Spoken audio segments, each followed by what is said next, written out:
صلی اللہ تعالیٰ علیہ وسلم کی بارگاہ اقدس میں جھوم جھوم کر درود شریف کا نذرانہ پیش کر لیں۔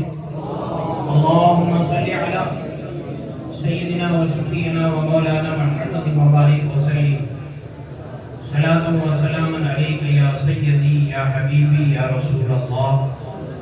صلی اللہ تعالیٰ علیہ وسلم۔ آج یہاں عالمی اسلام کی ایک بہت ہی افضلی اور معروف شخصیت ثانیہ حضور سرکار ربانی حضور مفسر قرآن رحمۃ اللہ تعالی علیہ کی ولادت با سعادت کے موقع پر یہاں پر جشن ولادت کا پروگرام رکھا گیا۔ آپ کی ولادت 1344 ہجری میں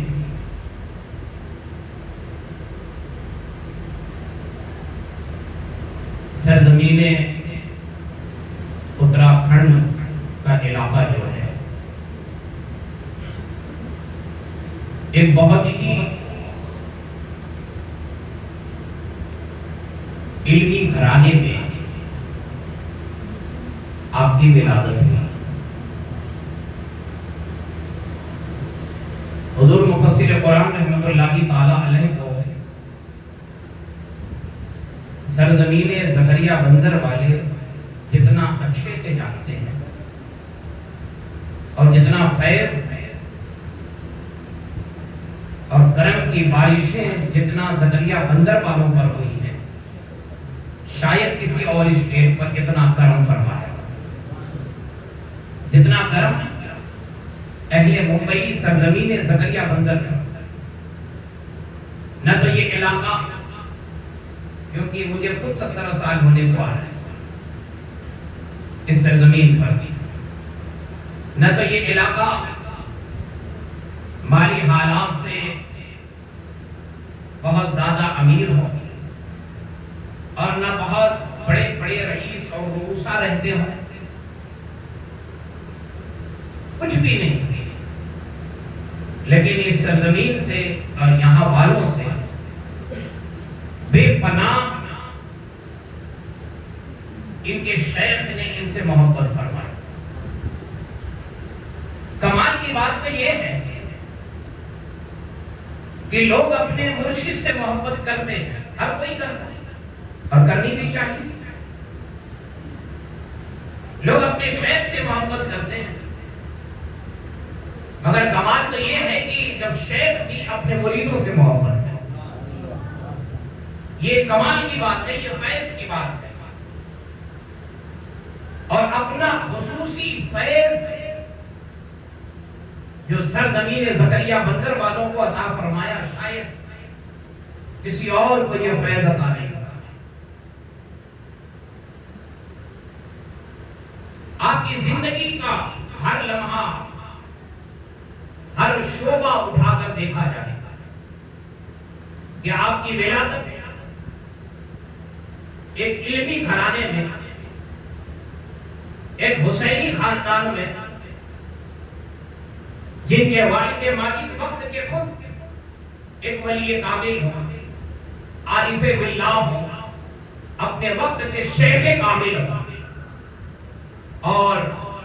قرآن کے بہت بہترین جو قاری ہو، جن کے والد ماجد، جن کی والدہ ماجدہ خود ایک نیک اور متقیہ اور پرہیزگار ہو۔ جب دو سنگم ایک جگہ ملتے ہیں نا، تو وہاں پر حضور مفسر قرآن جیسی شخصیت پیدا ہو گئی ہے۔ جب دو سنگم ایک جگہ کہ جن کے والد ماجد خود قرآن کے قاری ہو، اپنے وقت کے عالم با عمل ہو، ولی کامل ہو، عارف باللہ ہو، شیخ کامل ہو، ایک متقی اور پرہیزگار ہو، جن کے والد ماجد اور جن کی والدہ ماجدہ خود ایک نیک اور پارسا متقیہ اور پرہیزگار ہو، تو وہاں پر جب دو سنگم ایک جگہ ملتا ہے، تو اسی سنگم، جب دو سنگم ایک جگہ جمع ہوتے ہیں، تو جب اس سنگم سے جو ایک لہر اٹھتی ہے اسی کو مفسر قرآن کہا جاتا ہے. اور جب وہ لہر اٹھتی ہے تو اس لہر کا چھینٹا صرف شہر بادہ میں نہیں رہا بلکہ شہر بادہ سے نکل کر وہ چھینٹا کلکتہ بھی پہنچ گیا, وہ چھینٹا سورت بھی پہنچ گیا, وہی چھینٹا چنئی مدراس بھی پہنچ گیا اور وہی چھینٹا اڑ کر سرزمین زکریا بندر میں گیا. وہی چھینٹا. تو ایک علمی گھرانے میں آپ کی ولادت اور اللہ والوں کی ولادت کا ذکر کرنا, اللہ کی نعمتوں کا ذکر کرنا, اللہ والوں کی ولادت کا ذکر کرنا, یہ اللہ کی نعمتوں کا ذکر کرنا. ہمیں عام طور پہ یہ لگتا ہے کہ نعمتیں ہمیں جو مل رہی ہے, جو کھا رہے ہیں, ہمارا جو بینک بیلنس ہے, یہی نعمت ہے. یہ تو نعمت ہے دنیا کے لیے, مگر آخرت کے لیے بہترین اور حقیقی نعمت وہ ہے کہ جب کوئی بندہ کسی ولی کامل کے دامن کو تھام لے اور اس کے نقشے قدم پر چل پڑے. یہ اللہ کی بہت بڑی نعمت ہے. حضور مفسر قرآن رحمت اللہ تعالی علیہ, آپ کا بچپنا, آپ کی جوانی, جن کی بسم اللہ خوانی, آج ہمارے بچوں کی بھی بسم اللہ خوانی ہوتی ہے, مگر گھر والوں نے, خاندان والوں نے پہچانا یہ وہ بچہ جو عام بچہ نہیں ہے, یہی وہ بچہ ہے جب ایک وقت آئے گا کہ پورا خاندان جس کے نام سے پہچانا جائے گا, پورا خاندان جس کے نام سے پہچانا جائے گا, پورا سلسلہ جس کے نام سے پہچانا جائے گا, اس شخصیت کو مفسر قرآن کہا جاتا ہے. اسی شخصیت کو حضور مفسر قرآن کہا جاتا ہے. اور آپ کے بسم اللہ خوانی اعلیٰ حضرت کے خلیفہ اعلیٰ حضرت علامہ سید نعیم الدین صدر الافاضل مراد آبادی رحمت اللہ تعالی علیہ, کیونکہ حضور مفسر قرآن کا خاندان خود ایک علمی تھا اور وہ علمی خاندان سے محبت کیا کرتے تھے, علمی خاندان سے محبت کرتے. اور آپ کے بسم اللہ خوانی جب 4 سال 4 مہینے 4 دن کے ہوئے تو آپ کی بسم اللہ خوانی صدر الافاضل جو خود ایک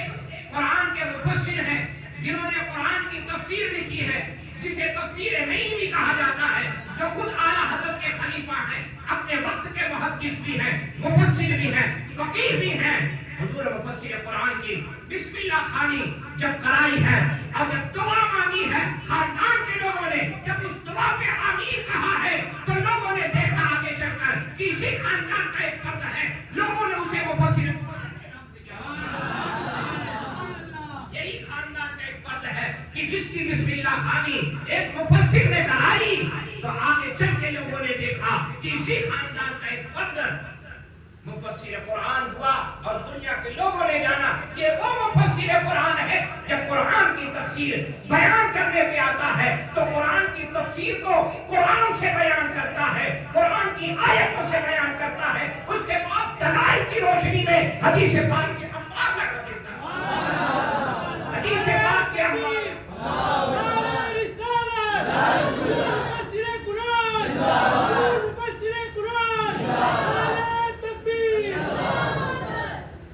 قرآن کی آیتوں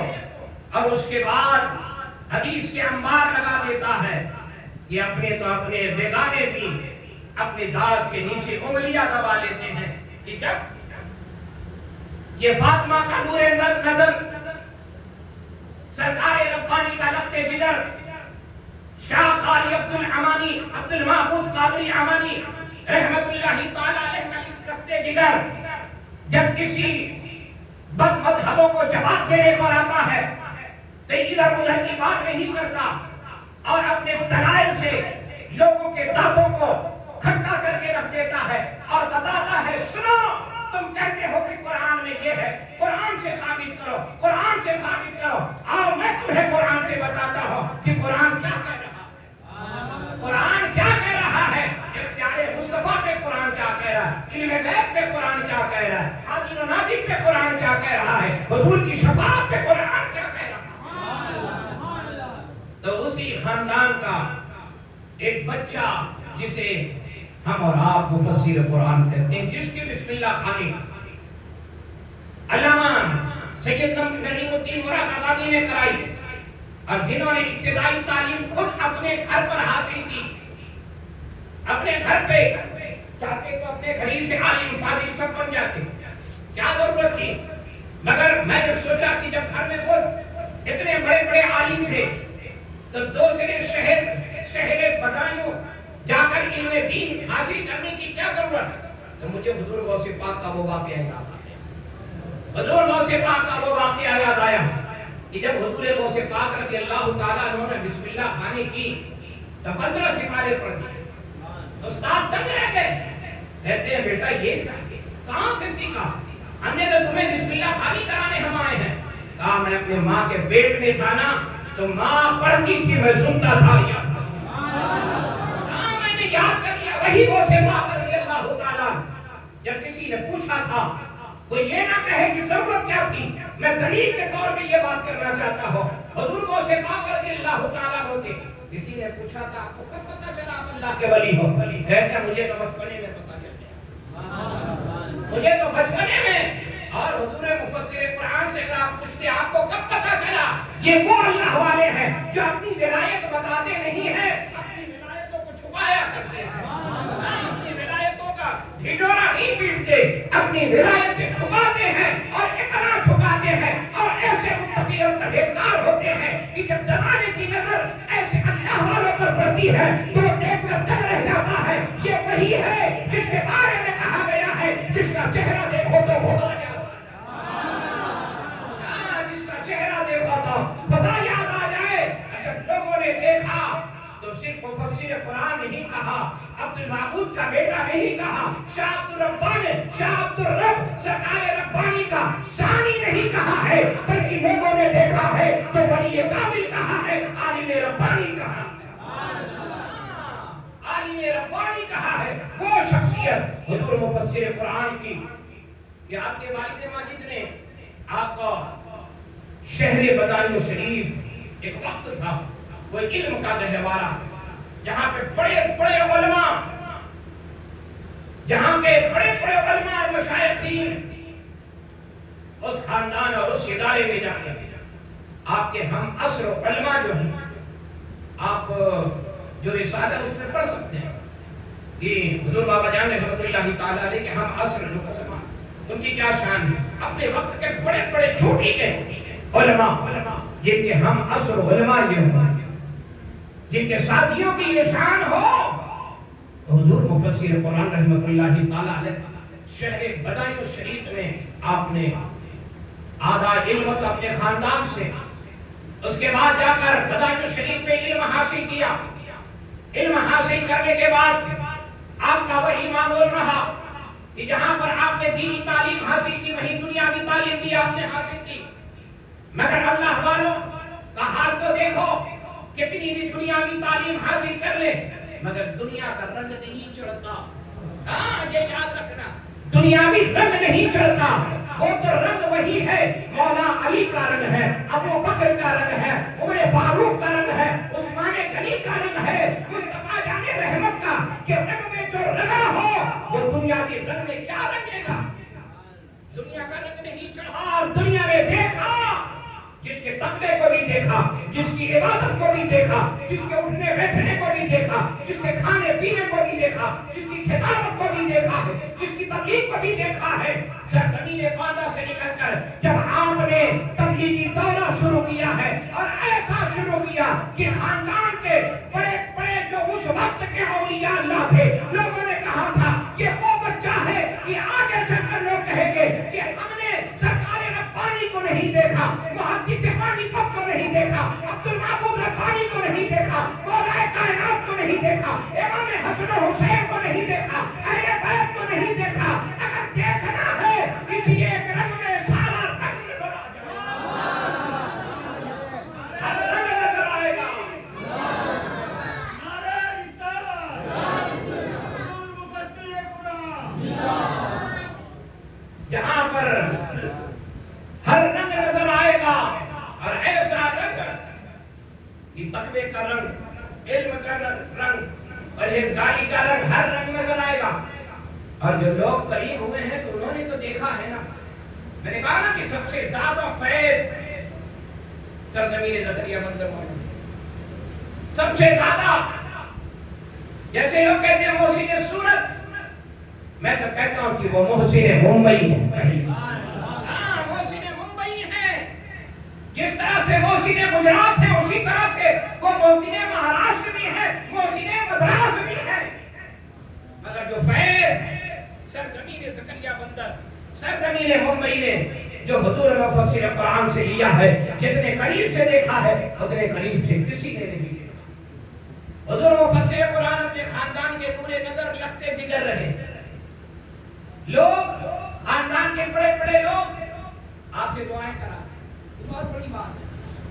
خاندان کے بڑے بڑے جو بزرگ تھے، خاندان کے بڑے بڑے لوگ آپ سے دعائیں کراتے،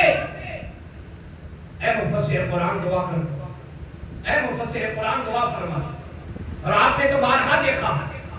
کہ ایک عادت کریمہ جو سب میں الگ کر دیتی ہے، حضور مفسر قرآن کی ایک عادت۔ ہم سے بھی کوئی کہتا ہے دعا کرو، بے شک دعا کریں اللہ تعالیٰ کرو، آپ کسی سے بھی چلے جاؤ کہیں گے ہاں دعا کرو، مگر حضور مفسر قرآن کی ایک عادت کریمہ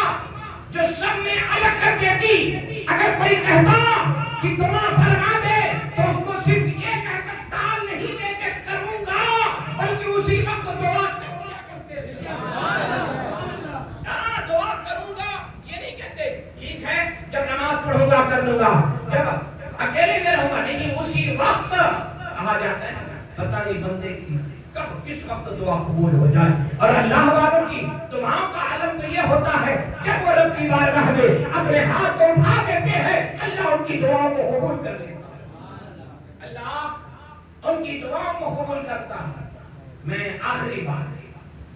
کہ آپ نے بڑے قریب سے اپنے شیخ کو دیکھا، بہت قریب سے، اتنے قریب تھے زکریا مندر کے بچوں نے، بچے نے، چھوٹے چھوٹے بچوں نے جتنے قریب سے، اور جو شفقت جو محبت حضور مفسر قرآن نے سرزمین زکریا بندر والوں سے فرمائی، میں نے کہا کسی سے نہیں،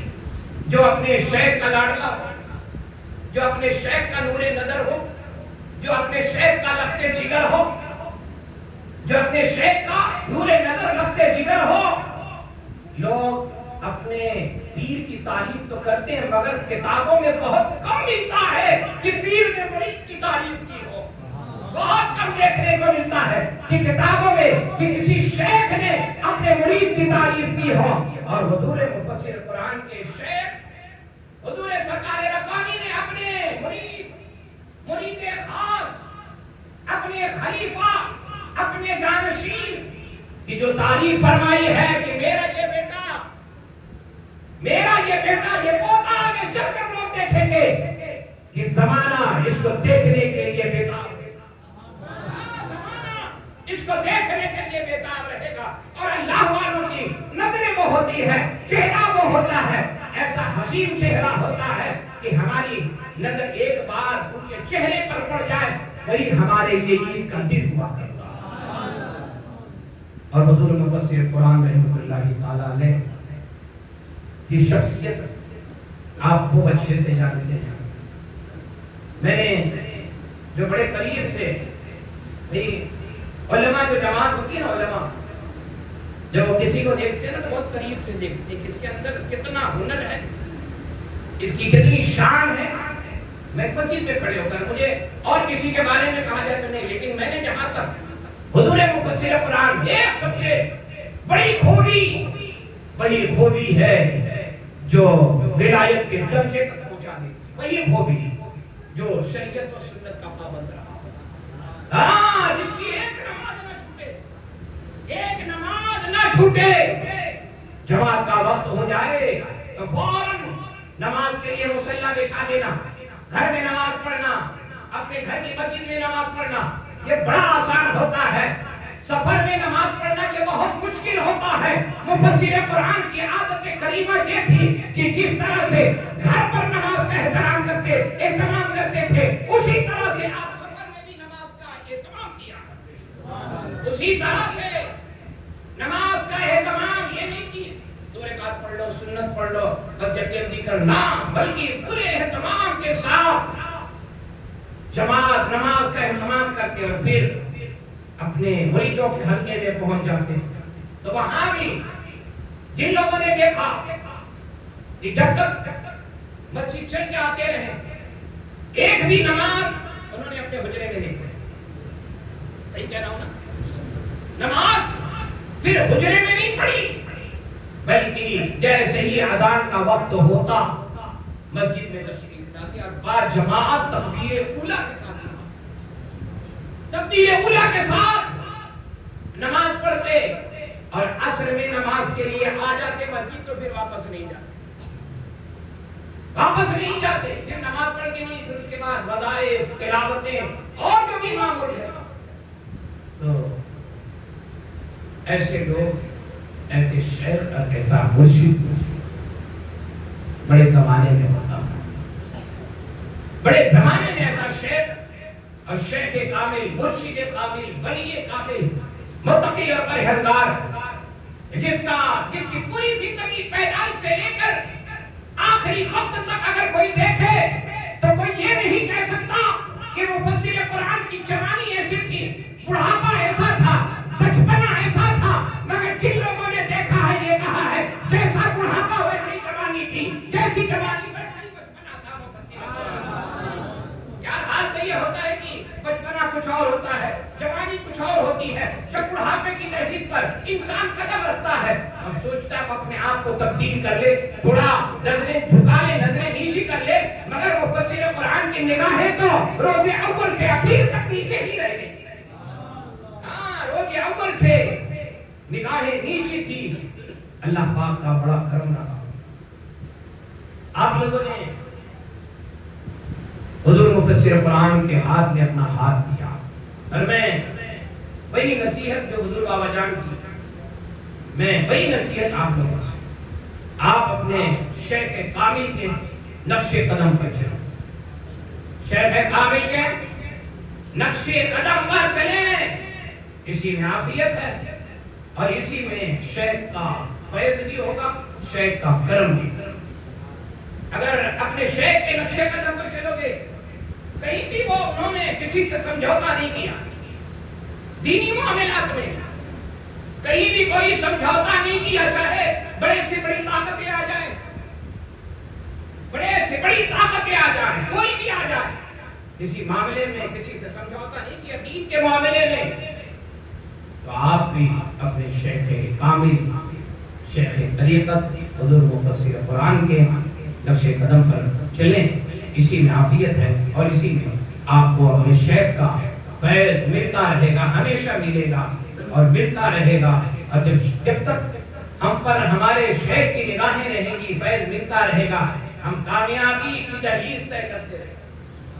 کامیابی کی دہلیز کتنے لوگوں نے مجھے خود بتایا کہ ہمارا حال تو یہ تھا کہ ہم ایسے تھے ویسے تھے، تباہ ہو جاتے، برباد ہو جاتے، زندگی بھر جیل میں رہ جاتے، مگر یہ شیخ کا کرم کہ کہا حضور بابا جان دعا کرتے آج کے بعد نہیں، تو جس کے لیے دعا فرما دی اس کا بیڑا پار، جس کے لیے دعائیں فرمائی بیڑا پار ہو گیا، اور ایسا بیڑا پار ہوا کہ دنیا دیکھتی رہے۔ تو آپ حضرات بھی اپنے شیخ کے نقش قدم پر چلے، ان کی بڑی دعائیں ہیں سرزمین زکریا بندر والے، جو میں نے اپنے کانوں سے خود سنی، کسی کی روایت میں نہیں بیان کر رہا۔ بڑی دعائیں، اب بڑی محبت، اپنے مریدوں سے بڑی محبت رہی، اتنی محبت کہ جو میں نے خود دیکھا کہ محرم کے مہینے میں سورت والے یا جنیر والے یا کہیں اور والے آ جاتے، مگر حضور بابا جان زکریا بندر چھوڑ کر جانے کے لیے تیار تھے۔ اتنی محبت تھی، اتنی عقیدت تھی،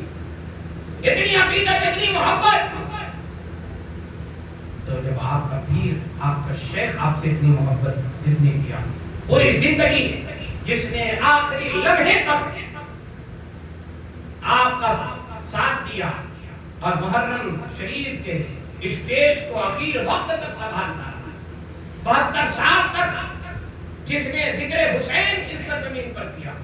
اللہ اکبر. اس کی زندگی کا عالم کیا, اس کے علم کا عالم کیا, اس کے تقوی کا عالم کیا, اس کی پرہیزگاری کا عالم کیا,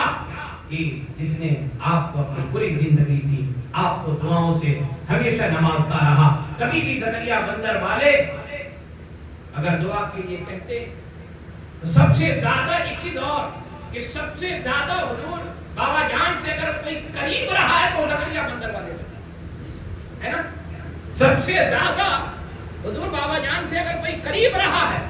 تو زکریا بندر والے. ہر جگہ کے مہمان آ جاتے عرس میں, عرس معبودی میں,